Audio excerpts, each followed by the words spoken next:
The story for Doctor Who, The Pirate Planet, is the Doctor and Roman arrive on the planet Zanuck looking for the second segment of the Key to Time. Although priceless gems are scattered on the streets and the night sky changes with the dawn of each new prosperous age, the townsfolk live in fear. For in a fortress overlooking the city, the terrifying pirate captain is in control of the most destructive force in the galaxy. Now, yes, first off the bat, you do have to say yes. This one is kind of silly, very clichély designed as a late 1970s science fiction story, but there is a good story here, and the cliche science fiction 1970s look you have to forgive because that was of the time, particularly since Star Wars came out around that time, so everybody was trying to mimic Star Wars. So at the same time, you have to forgive it, but at the same time, you're like, wow, this looks like a lot of films at the time. But, what can you do? um, I have to say, though, people have to correct me if I'm wrong about this. I believe this is the first Doctor Who story written by Douglas Adams. I have not really been introduced to Douglas Adams before outside of Doctor Who or in, so this is completely new to me, and I have to say Douglas Adams' writing is pretty damn good. I like the story. I like his characters. Although yes, you could see some Star Wars inspiration there, but there's some good, fun adventure and good ideas in there that make it original on its own right. I particularly liked the originality and the idea of a planet that is hollow, and therefore they have to dematerialize and materialize on another whole planet and just absorb it inside, because they literally just basically dematerialize and then materialize on another planet, basically killing any life form and everything in it just to get the minerals in there, all the ores and every element in there possible to mine. And that is pretty damn cool. It is like a very neat idea. Yes, completely far-fetched and out there, but that's what you come to expect with Doctor Who. And it's, like I said, a very neat idea. I was thoroughly impressed by it. I also liked how they did the I forget the exact terminology of it, but it's an inertia neutralizing escalator or pathway, whichever you want to call it. That was a really good idea. A nice little traversary system. I kind of like it better than those ramps that we have in the airports that we just stand on and just move back and forth. They're kind of like flat escalators, or even escalators that go up and down. It's like, why can't we have these inertia neutralizing pathways? Those would be pretty damn cool. And I love the Doctor's line when he's first in. He says, I'll never be rude to an electron in a oh shit, what was it? In a condensed environment or something like that. It was oh man, oh fuck, I forget what it is.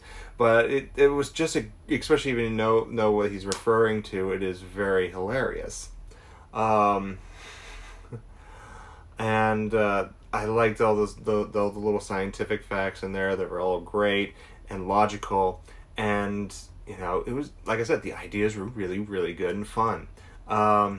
Design wise, you can tell that because of Star Wars, because recent episodes before this, like particularly in the last season, the end of the last season, the last two stories with Underworld and the story that was Return to Gallifrey, those stories had so little budget. Here we get to see the budget come back, and it's mainly shown in special and visual effects, from modeling to to very special visual effects like color separation, overlay, and all that.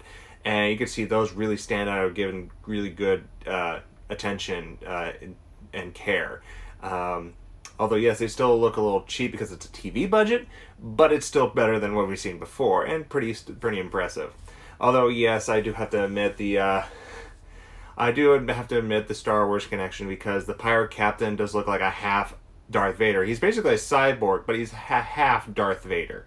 You have to admit that. I liked his little robotic parrot. I thought that was a nice little touch there. Kind of like just a science fiction version of a pirate. Let's see. there's a lot of color in there. I have to say, like the actual bridge, what they call the bridge, which is where the captain sits. There's like a lot of color everywhere, and it's like it has that '70s feel.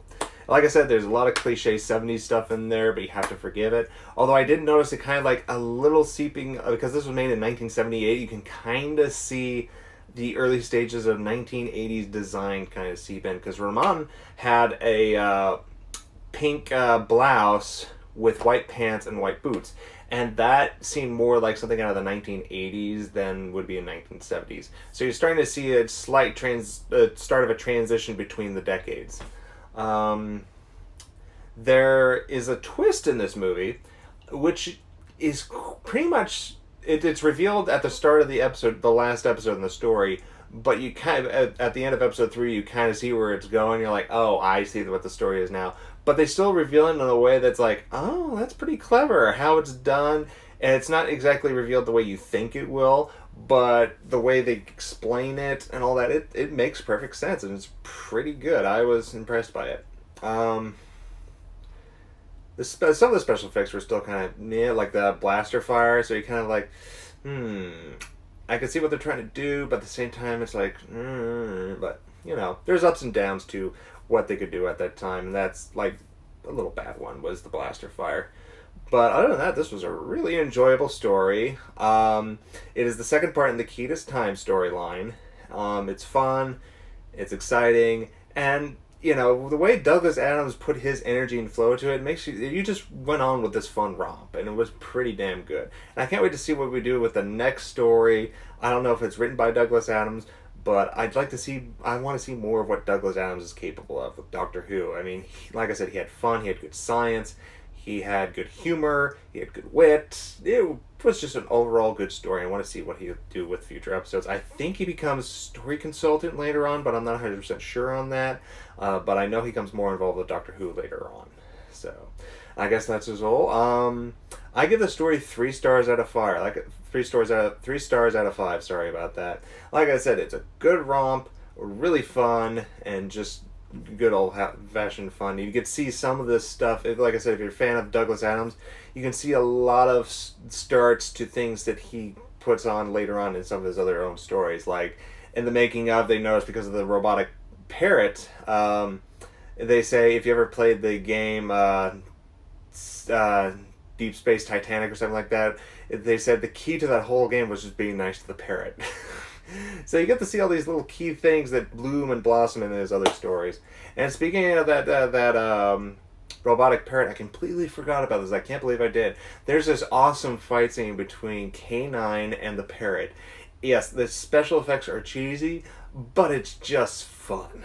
And it's great to see K9 do something action-oriented than just walk over here, fix something, walk back here, or just stay there. He did have some fight scenes like when he was first introduced, but that was still very kind of static and analog. This was more free-flowing, and K9 had more range of his abilities, and he just went at it and won. It was great.